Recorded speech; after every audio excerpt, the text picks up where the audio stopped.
Asked if you believe a rodent. Today is Groundhog Day, and the most famous woodchuck, Puxatawny Phil, is calling for an early spring. Well, legend has it if Phil sees his shadow, that's an omen of 6 more weeks of bad weather. But if it's still cloudy, he'll stay out, meaning the end of bitter temperatures. He's been at this for 130 years, but Phil doesn't have the best track record. He is only right about 40% of the time. Let's hope he is this time. Still ahead this Saturday night on Eyewitness News, the most watched football game of the season is tomorrow. But did you know that there's a scientific reason behind the shape of a football? We'll tell you why coming up. I want to go on a limb, Brandon, and say that Phil's right. I'm going to say, Phil, I think Phil's good because we got some spring-like weather on the way. We saw it today. We're going to have some more of it tomorrow with our partly cloudy skies this evening with a mix of sun and clouds for tomorrow. But there is still a little taste of winter in my forecast when Eyewitness News at 9 continues. With Brandon Bartlett, meteorologist Joe Bird, and sports with Michael Gilbert. This is Eyewitness News at 9.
Download the new updated Eyewitness News, your Weather Authority app from your app store today. Now, from your Weather Authority, meteorologist Joe Bird. Live first warning, Doppler all quiet this evening, and I don't anticipate any rain in the forecast for tomorrow either. Our next chance of rain arrives on Monday, but it's not going to be a washout by any means. One of those days where you need the umbrella off and on as you go throughout the day. It's not going to be a washout, so don't be concerned. But the clouds will be with us for all of Monday. So the better chances for rain actually arrive next week as we get into Wednesday and then Thursday and Friday. And we could see around 2 to 4 inches of rain by the time it all comes to an end. And maybe on Friday, a possibility of, unfortunately, that winter weather back in the forecast. But that's a couple days. That's still several days away, so I'm not concerned about anything yet, but keep it in the back of your mind. There could be something on the way for the end of next week. Right now, though, in Evansville, the airport is 41 degrees. Not a big wind at all today. It's going to be a little breezy tomorrow, some southerly winds, and we had southerly winds today. That's what helped us get up into our official high at the airport of Evansville at 56 degrees, but I saw a 60 down in Madisonville today. I still say Carmi's thermometer is broken at this time. It's been hanging out at 39 degrees for a couple of hours, and we had temperatures in the 50s with Carmi coming at 39, so I think Carmi's thermometer is a little broken this evening. 48 Henderson, same thing down in Owensboro right now, where it's 48 degrees. Down in Owensboro, there's Smothers Park for you right now. Now, yes, it's 48, but a little breeze down there towards the Blue Bridge, so it actually feels about 46 degrees down in that direction.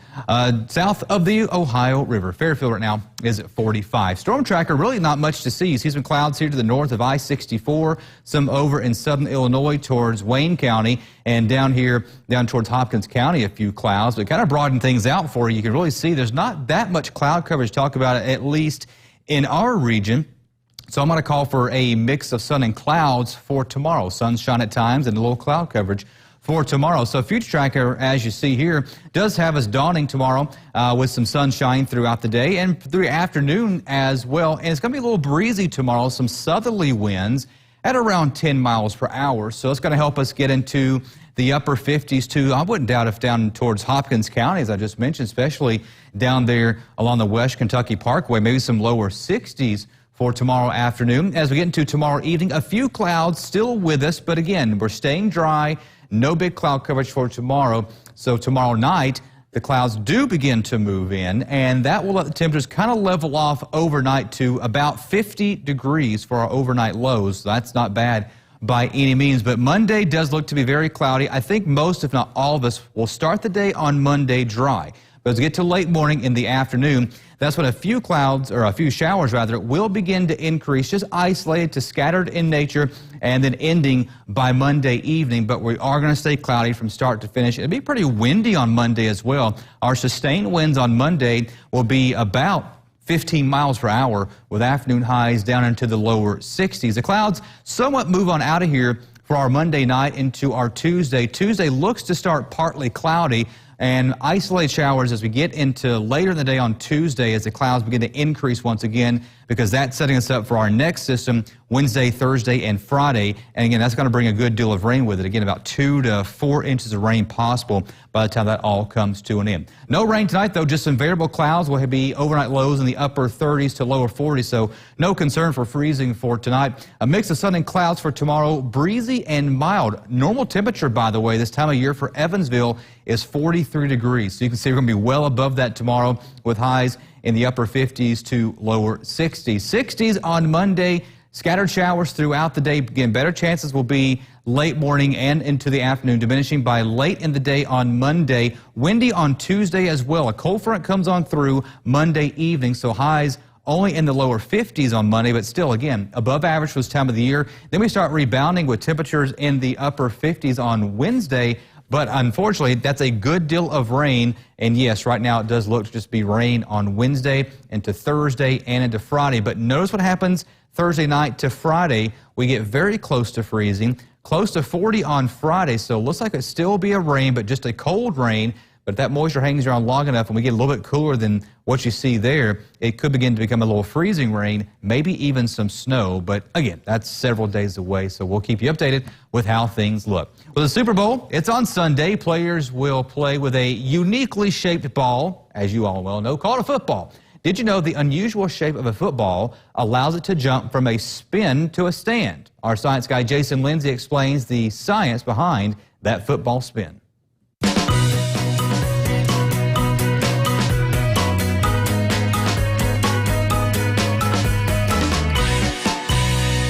You've probably witnessed a football player do it. They make a touchdown. At the end zone, they slam the ball on the ground and they rapidly spin it. What happens to the football? It stands straight up.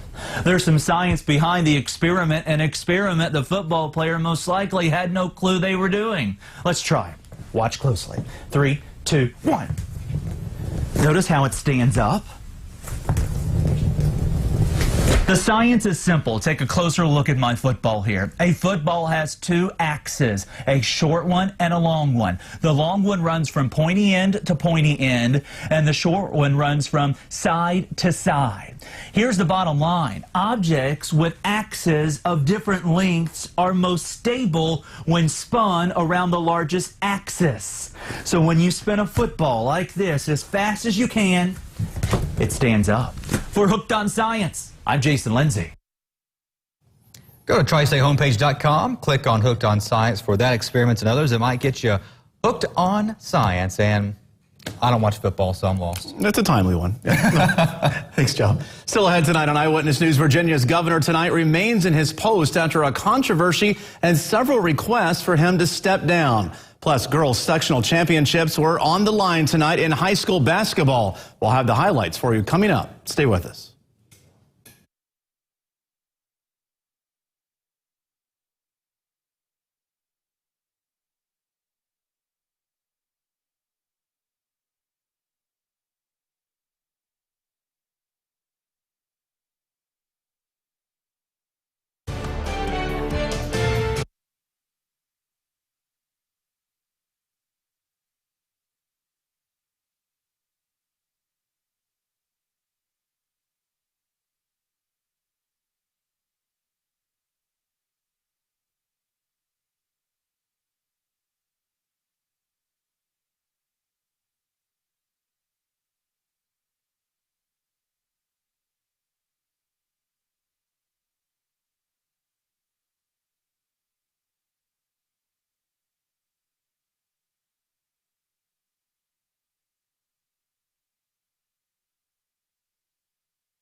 Eyewitness News at 9 continues.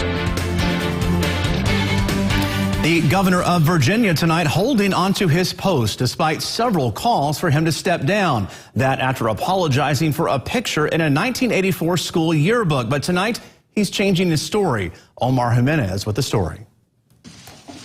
Not bowing to the growing pressure, Virginia Governor Ralph Northam announcing he's not stepping down, changing his response to the photo that set off a political firestorm. I believe then and now that I am not either of the people in that photo. The Democrat now telling a source he didn't appear in this racist photo in his 1984 yearbook from Eastern Virginia Medical School. It shows a person dressed in blackface and another in the KKK's signature hood and robes.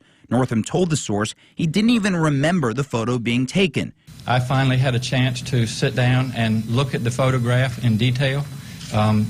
It is definitely not me. I can tell by looking at it. Northam changing his tune after apologizing a day earlier when he called the picture racist and offensive. We're here today. Protesters rallied outside the governor's mansion on Saturday, urging him to leave office. Apologies are not enough. We call on Governor Northam to resign. The Virginia Legislative Black Caucus, along with the NAACP, are also urging him to step aside. Several key allies have pulled their support from the former pediatric neurosurgeon, including former Vice President Joe Biden, who tweeted, "There's no place for racism in America." Similar calls poured in from several 2020 Democratic presidential candidates, including Julian Castro and Senators Kamala Harris and Kirsten Gillibrand. So disturbing, so racist. There's no place for racism in our government. I'm Omar Jimenez reporting. The parents of a Penn State University student who died in a 2017 hazing ritual are suing members of the fraternity that they say contributed to their son Timothy's death. Jim and Evelyn Piazza's civil suit names 28 members of Beta Theta Pi alleging negligence, conspiracy, and battery assault. They have also settled with Penn State University for an undisclosed amount of money. That agreement also features some strong language stipulating the university's commitment to bar the fraternity from campus. Last year, Beta Theta Pi's national organization settled with the family for an undisclosed amount of money. Well, today marks the 6th anniversary of the death of former Navy SEAL Chris Kyle. Kyle developed a deadly reputation as a sniper during his 5 combat tours in Iraq. He wrote about his experience in the book American Sniper. That book was later turned into a movie. Kyle was also known for his support of fellow veterans suffering from PTSD and an outspoken opponent of gun control. He was 38 years old when he was shot to death in 2013 by a former Marine at a Texas gun range. Travelers at Orlando's airport faced some long delays today after a TSA officer jumped out of a hotel window. It happened this morning and caused some passengers to move through security without being checked. Travelers at half of the airport's gates were brought back to security checkpoints, leading to some very long lines. All flights were grounded while the incident was investigated. One hotel guest says he saw the man who was in his 40s just before he jumped. I went up to our room on the 10th floor to grab a snack, and when I came out of our room, went to the elevator and saw this TSA worker standing on the ledge.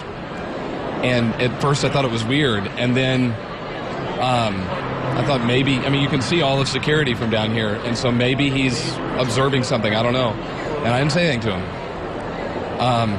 I wish I would have. That TSA officer died as a result of the jump. The airport has since reopened, but many flights are still experiencing delays. A driver who led police on a chase in Los Angeles lost control of his SUV and crashed into other vehicles right before he was caught.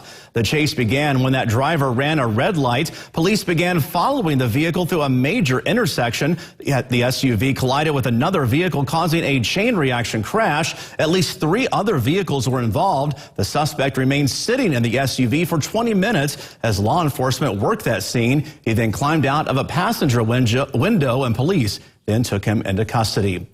For more than a day, inmates at a detention center in New York were in dark, cold cells after a power outage. Officials say that was caused by a fire. Officials tonight are working to restore power, but it likely won't be until Monday. In the meantime, protesters are demanding heat and light for those inmates. Katie Corrado reports. You got mothers out here crying. Say something to us.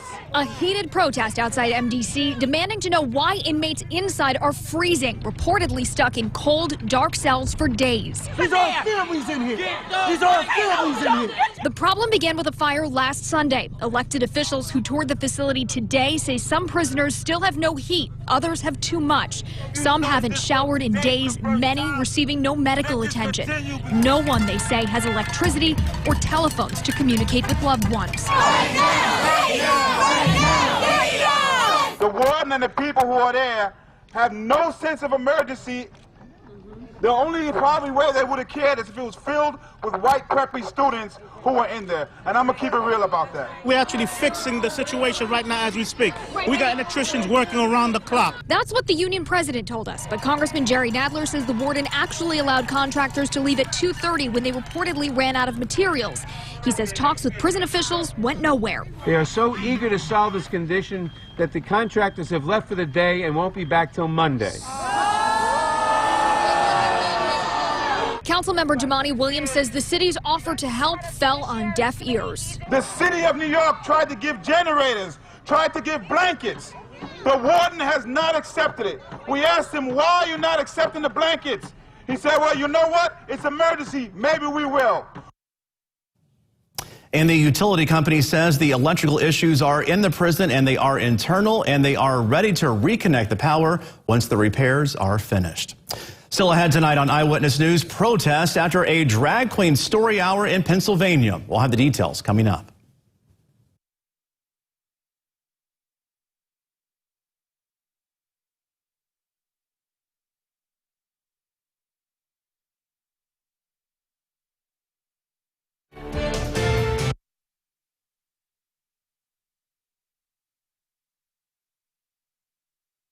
Girls sectional basketball coming up. We have the highlights and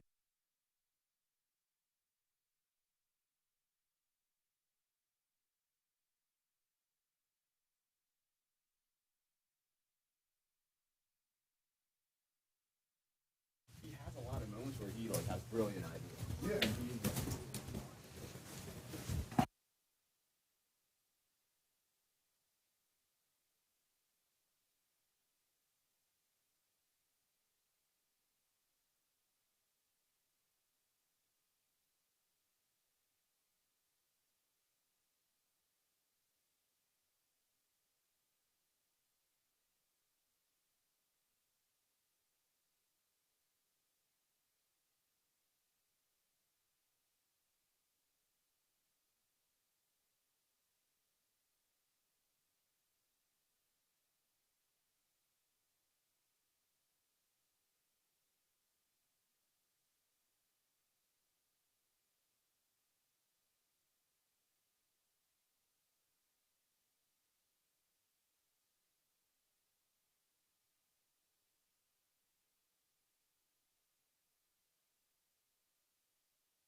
Now, from your weather authority, Destination Weather.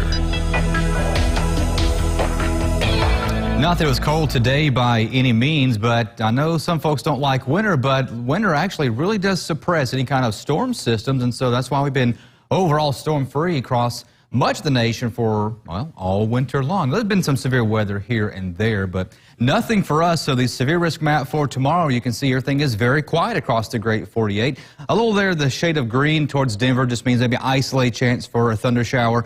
And the same thing over by the Golden State as well over on the West Coast. But no severe weather is forecasted tomorrow anywhere across the United States. And here's the big picture right now. You can see that system just off the West Coast right now, that area of low pressure that's bringing some rain and some snow into the mountains as well. That will kind of move over to Colorado tomorrow, again, giving that chance of maybe isolated shower or thunder shower. But again, nothing severe is expected. Here at home, just partly cloudy skies. Tomorrow, a mix of sun and clouds throughout the day with highs in the upper 50s to lower 60s. Check out Orlando tomorrow at 74 degrees, but even Chicago has been extremely cold the past week. Highs tomorrow will be in the mid-40s, but no issues getting out of EVV tomorrow, at least for the weather here. Green airplanes to go around. I'll be back with you on Eyewitness News at 10 on WEHT Local after the game, Brandon, which is in the fourth quarter. Sounds good. Thanks a lot, Joe. Well, protests erupted during a story time outside of a library in Pennsylvania, and the controversy stems from the person who was doing the reading. Shantae Lands explains. I'm going to go in there later and I'm going to check out a book. It's going to be called the Bible. Hate evil, love good was among the signs held outside of Lansdale Public Library. The controversy surrounded an event inside called Drag Queen Story Fun Time with Annie. It's a public children's book reading to help them understand bullying, diversity, and discrimination. The host, a Lansdale resident, and drag queen who requested the room named Annie Christ. We think that this event should not be taking place. We think it's not good for the children, and it's wrong. People have asked me, why don't you have a Bible story time? Well, we've done that. You know, there just was no protest and no big deal about it. We're here for the whole community. The American Library Association has a Bill of Rights that makes public library meeting spaces available to all of the public. Despite the legality, Lansdale Library received at least 50 phone call complaints. Megan Kelly brought her son. She was among more than 100 who attended, taking a stance against the controversy. It shouldn't be. I kind of feel like it shouldn't be. I mean, we're just here to have some fun. He's going to have a great time. You know, he loves stories. Why not? Asked Wilbur. Something had to be done. Supporters say the message of the event transcends. The message is about acceptance, and if people are bullying you, you know, it's going to happen, but it's okay to be different and accept yourself. A large show of support for Jussie Smollett in New York yesterday. This after the actor says that he was attacked by two men. A rally drew a large crowd to the Grand Armory Plaza last night, many of them holding signs demanding justice for Jussie. Smollett is known for his role as a gay singer on the Fox TV show Empire. The actor was in Chicago when he told police that he was beaten by people yelling homophobic and racist slurs at him. At one point, he said that someone put a rope around his neck and poured a chemical substance on him. People at that rally say they attended to show their support. That it's really important to stay outraged about these things, show up in these spaces, and make it really clear that this cannot and will not be tolerated. Chicago police are investigating the report as a possible hate crime. They have released pictures of two persons of interest. Investigators say the men are wanted for questioning because they were in the area around the time of the incident. Still ahead tonight on Eyewitness News at 9, a plane at LAX departs 3 times, but passengers didn't make it to their destination. Find out why coming up.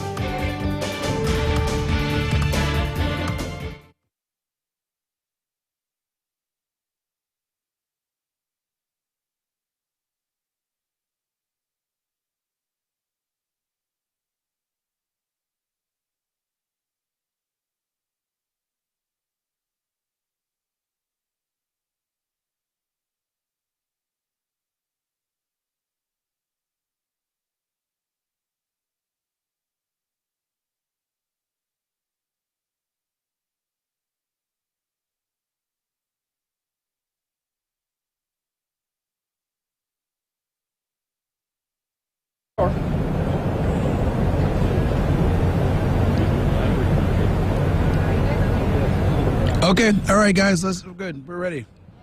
Awesome.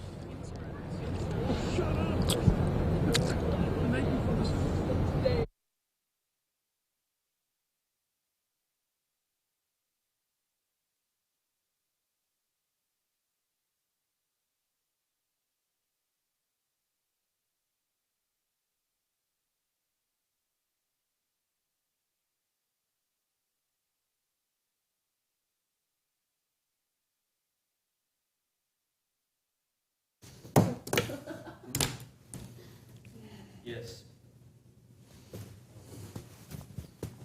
Yeah,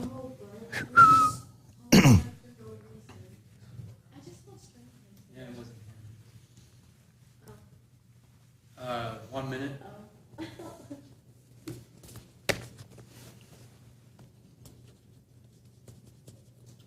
And Michael, they're going to check again. Mic check 1 2 3 1 2 3.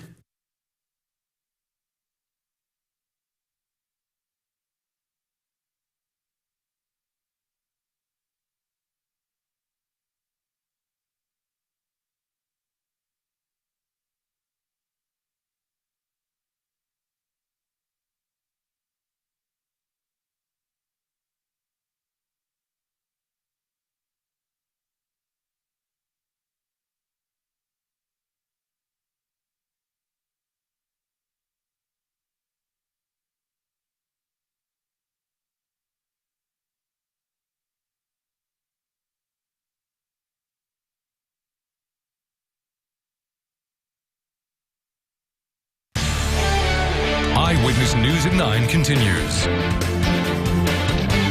While recent problems at many airports have been worked out now that the government shutdown is over, passengers on a flight to Hawaii departed 3 times before returning to the gate. Here's why. It just was nerve-wracking. Fuel coming out of the plane's wings. This is what passengers on a Maui-bound Hawaiian Airlines flight saw when they looked out their window today.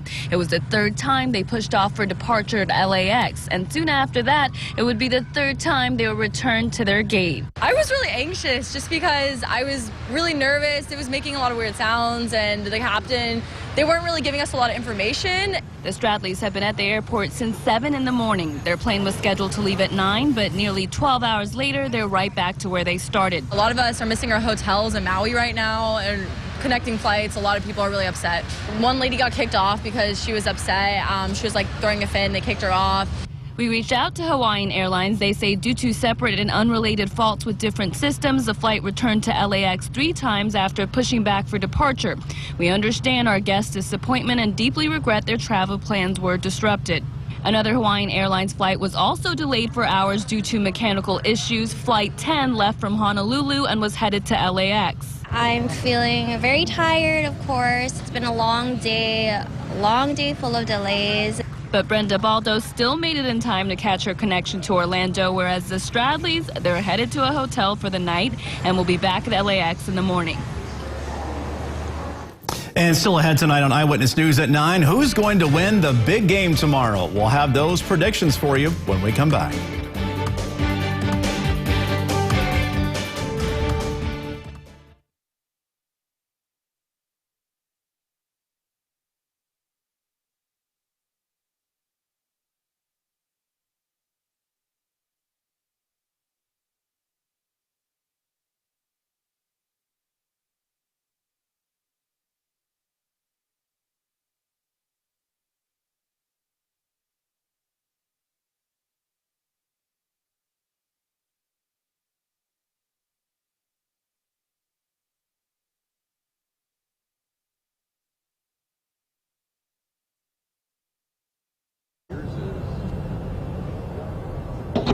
One, two, three. 1, 2, 3. 1, 2, 3. We are live here in Augusta.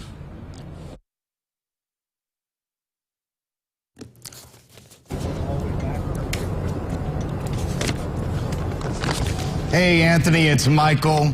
Can't wait to see and hear your prediction. Can you hear me right now? Anthony, can you hear me? What's up, Michael? Randall took a night off? Randall took the night off, and I watched your package. I can't believe everybody is going for the Patriots. Come on now. Well, Kathleen and Bill, every time we come Of course they are. I mean, where have you been? Like, have you watched football the last 5 years? What about the underdog? Patriots. What about the underdog story? What about a feel-good, maybe wasn't meant to be there, but now the Rams are there? Oh, God. People need to give them a chance. Here we go. all of that on the table, and we knew all of that. We wanted to know Here we go. who's going to win the game, so we asked Maggie, what are you saying, 2 minutes? Is that before the window opens up or something?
News at 9 continues. Well, in case you didn't know, the big game is tomorrow. The Rams and Patriots will square off for the title, and Michael's here with more on that. Yep, we are just one day away from Super Bowl 53, and Atlanta is the place to be. And, you know, the Rams and Patriots, they are there, but we also have some former stars, former NFL stars giving their predictions. And Anthony Calhoun joins us again tonight, live from Atlanta with more AC. The fans and myself, we're just dying to know who has the best shot to win the big game, and why does it feel like nobody is giving the Rams a shot? AC, I have to know. All right, Michael, great to be with you, my friend, and we'll get to that in a moment. But as you mentioned, we are here in Atlanta, Super Bowl 53, Patriots and the Rams, and I know everybody back there in Evansville, or everywhere you go, they're probably saying, hey, who's going to win Super Bowl 53? Well, we had a chance to catch up with some former players who have actually won the big game before to get their take on this huge matchup. The Patriots have won 5 Super Bowl titles. The Rams won their only Lombardi trophy nearly 2 decades ago. And not surprisingly, when talking to a couple of former Super Bowl MVPs, experience matters. I just give a slight edge to Tom Brady in the moment. You know, I saw it way back 17 years ago. 2 minutes to go, leads his team down to win a Super Bowl. I said it once, I said it twice, I'll say it again. Don't count out number 12. When it comes to players and coaches that have multiple Super Bowl titles, the predictions are a little more balanced. I think it's going to be tight. I think the Patriots will get out to the lead. I think the Rams will edge their way back into it. And the Patriots, with a last minute, one way or another, will win a 28-24 type game. Give the benefit of the doubt to New England, being that they have some experience playing in the Super Bowl. And that just doesn't mean the game. It's like the 2 weeks leading up to the game.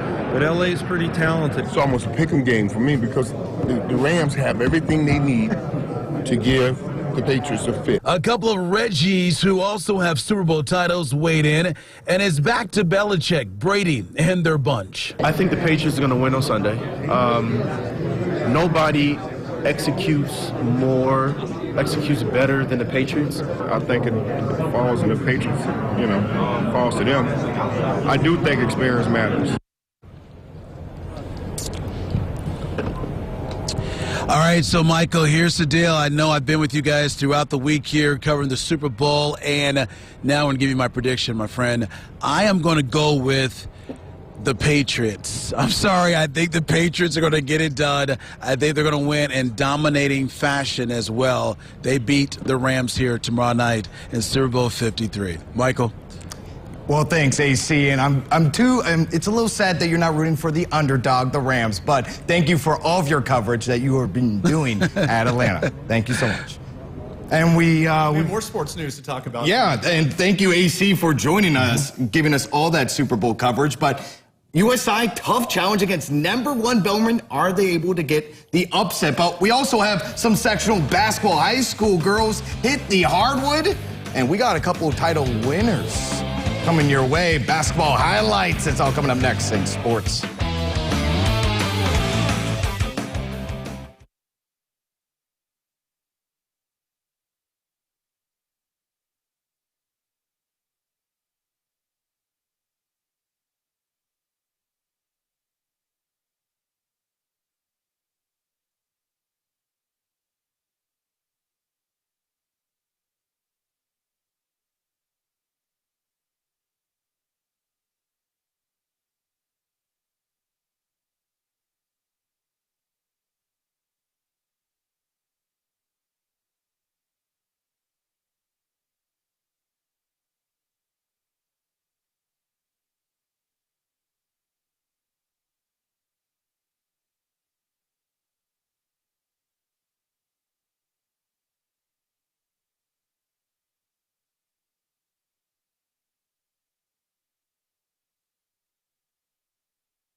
Now, your Sports Authority with Michael Gilbert. Some important high school girls basketball games went down on the hardwood tonight. Sectional championship contests in various locations were held, and we have the highlights. So let's start out at Gibson Southern. Titans taking on the Tigers. We have Meredith Riley breaking through. Full court press and finds Cammy Miller, who takes it in for two. And then Mallory Whitmore from half court finds Riley Onslinger, who puts the layup in, and it works. Keep it going. It's Mallory Russell from half court finding Riley Onslinger again. Easy layup for the Tigers. And then Memorial Point within 10, and then the Titans work the ball around. Cammy Miller finds a cutting Tabby Clem, who makes the layup. Gibson Southern, they will win the sectional championship by a score of 65-52. Castle facing off against North second quarter. Jessica Nunji had a great night, drives to the hoop for the score. Knights lead 8-4. Then Kaylee Martin would be up next for North. The Huskies, three-pointers, good, cuts the lead 2-1. And then more Castle. Nunji coming for the three-pointer. That one is good. Knights lead by 4. And then Nunji, her number called again. This time puts it up and in. Castle ahead 13-7. The Knights win the 4A sectional 44-32. Modern Day squaring off against Tell City. Third quarter, Jossie Hudson gets it to go. Wildcats ahead, big 36-17. Then Hannah Winninger, Modern Day ahead 40-24. And then fourth quarter, Emily Beckerly gets the bucket, 43-28 Modern Day, but Tell City making a little bit of a run. Ava Hilgenhold gets to the hoop, and that's one, and that cuts the lead to 9. But Modern Day holds on to win over Tell City by a score of 52-40. Indiana's men's team visits the #1 team, Bellarmine, tonight, and last time the Eagles faced off against the Knights, USI lost 92-80. Now, USI looking for their first victory against Bellarmine in Knights Hall since the 2013-2014 season. Southern Indiana visits #1 Bellarmine on the road, and the Screaming Eagles come out and take control. Manuel Little drives in for the layup, and that cups a 7-0 run. Southern Indiana just kept it coming. Next, Kobe Caldwell from the wing, dialing up the three-pointer, forcing the Knights timeout. The Eagles were on fire from long range, and this guy would also be big. Nate Hansen makes it a 17-3 Southern Indiana lead, and the Eagles would not let BU go on their run. Little inside, bucket, and one. Southern Indiana wins 80-76. Then they defeat the #1 team, Bellarmine. Indiana, there's Bellarmine. This was last game against Bellarmine, and now we got the right game. This is Indiana, another big game. Devontae Green, three-pointer, gives Indiana the lead late into the second half. This will go to overtime. In OT, Hoosiers up by 1. They need a bucket. Justin Smith driving to the lane, misses his shot. The follow-up is good. 75-72, Indiana. 9 seconds left in the game. Cassius Winston goes for the layup, blocked by Justin Smith, and you're going to have to see a replay of how many fingers he touches to block that. I think 2. 2 fingers for the block. Indiana wins 79-75 in overtime over top-ranked Michigan State. Coming up next, Modern Day dominant yet again on the mat. Wildcats clinch a regional title. We have the highlights and reaction coming up next in sports.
Now, your sports authority with Michael Gilbert. Mater Dei is the powerhouse of local high school wrestling in the tri-state. The Wildcats looking to clinch yet another regional title at North High School. Mater Dei took home the 2019 regional title at North High School. The Wildcats had 9 first-place finishers at the event. Greg Schaefer's team got off to a quick start and never looked back, as Mater Dei would place at the top with a team score of 255.5. And senior Wildcat Blaine Mayer will be going to semi-state for the first time ever. I'm really excited. It's the first year I've ever won regionals and first time ever moving on to semi-state, so it's just an amazing feeling to finally be on top and reach the goals I've been wanting to reach all year. It's always nice to know that you have people backing you up and always supporting you in everything you do. When you go out there, you just know you have people always supporting you on and off the mat, and it's just great to have them. Winning really motivates your teammates to try to win as well, to make each other proud because we all love each other. And as a Wildcat, it just carries on the tradition. The Wildcats will look for more success at semi-state.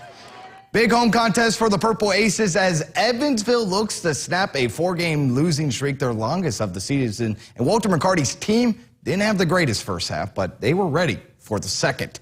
Aces taking on Valpo at Ford Center this afternoon. Good crowd on deck, second half action. Shamar Givens gives it to Noah Freder King for the layup. UE trails 42-41, tied game now. Marty Hill driving and up and under layup is good, 46-44. Evansville next. Givens drives it into the lane, and he's going to find his teammate Marty Hill from beyond the arc, and he drains the triple. Aces lead 49-44. Then under a minute left in the game, Shamar Givens puts a stamp on this contest. Pocket corner three-pointer is good. Aces win 64-53, and Walter McCarty loved how hard his team fought today. I had 13 toughness belts. They all would get it because they all did tough things. So they all did a really good job of just fighting today. So they all get the toughness award today. They were not going to let that be the reason they lost this game. They were going to have to be beat tonight, and we're very fortunate that they came in with that type of attitude. I think we come out every game and play hard, but I think we knew that we needed this win, and it's a big win for us to get us going where we need to be. Will look to make it 2 straight against Indiana State on Wednesday. North Carolina has won 4 games in a row, and they're taking on Louisville, who's won 6 in a row. Good game, tied 12-12. And things were getting close. Dwayne Sun from the 3-point line, that is all splash. And then Louisville would be getting on a roll and trying to come back off the turnover. Fast break, shovel pass from Kristen Cunningham, and that's Sun with the layup. But Louisville, they're going to lose to North Carolina 79-69. All right, thanks a lot, Michael. Lots going on. Well, now it's time to meet our pet of the day. Meet Brandy, an 8-year-old female pug and beagle mix. She has lived with other dogs, cats, and kids. She even loves rabbits. She will need a dental exam after adoption at a vet clinic, but is otherwise healthy. Her adoption fee is $130. She's a cutie, too. It's going to be warm for the next few days, Joe. Yeah, go walk your dog tomorrow. Yeah, be a good day. I have forecasted now. I've changed the forecast a little bit. The evening models came in, so I bumped up my high tomorrow in the lower 60s. Oh, so like now that. enjoy Wow. 2 days in the 60s. Rain showers, though, heavy at times. Wednesday, Thursday into Friday could see 2 to 4 inches. By the end of the week, we'll have to watch out. There might be a little winter weather want to creep back in the forecast. All right, thanks a lot, Joe. We'll see you again at 10 o'clock over on WEHT Local. Have a great night.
most watched, the most trusted.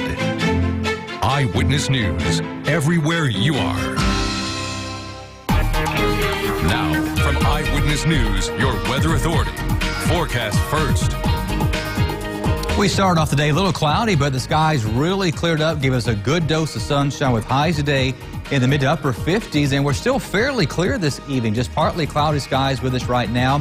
And tomorrow, a good dose of sunshine will be with us as well, mixing with a few clouds at times, so we'll be well above freezing. In fact, not going to go below freezing at all overnight into tomorrow morning. And by tomorrow afternoon, with a mix of sun and clouds, we'll have afternoon highs in the upper 50s to lower 60s, and we'll stay above average for much of next week, but a lot of rain is on the way, and then another cool down for the end of next week. In my forecast next on Eyewitness News at 10.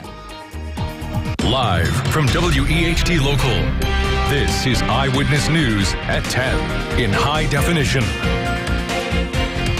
Right now at 10, the votes are in. Find out who is the top wing in Evansville's Wing Fest. Plus, a recount is held tonight in Kentucky's 13th district, and it turns out it's not the end of the race. Good evening, I'm Brandon Bartlett. There's a tie tonight in the race for Kentucky's 13th district seat. That after an almost 12-hour recount of the race between Jim Glenn and DJ Johnson. Glenn was declared the winner by just one vote in November. Eyewitness News' Amelia Young with the story tonight from Owensboro. We've been here all day long. It was an outcome no one expected. We knew it was going to be tight. We just didn't anticipate this. A tie between State Representative Jim Glenn and DJ Johnson after hours of recounting votes. Clerks starting the recount this morning of nearly 40 precincts covering the district. Well, when votes are scanned through a machine doesn't take into effect if somebody circles a name or strikes through something or anything like that. Giving a human eyeball to that, I mean, that puts it in a different perspective. A Kentucky House committee approved Johnson's request for a recount last week, and he says it proved to be effective. This points out, basically validates the need that there was for a recount, because we have actually added votes that would not have been counted originally. The last portion of votes coming from once rejected absentee ballots. After taking a second look, the election board accepted 5. 3 ballots for Johnson, 1 for Glenn, while the last did not have a vote.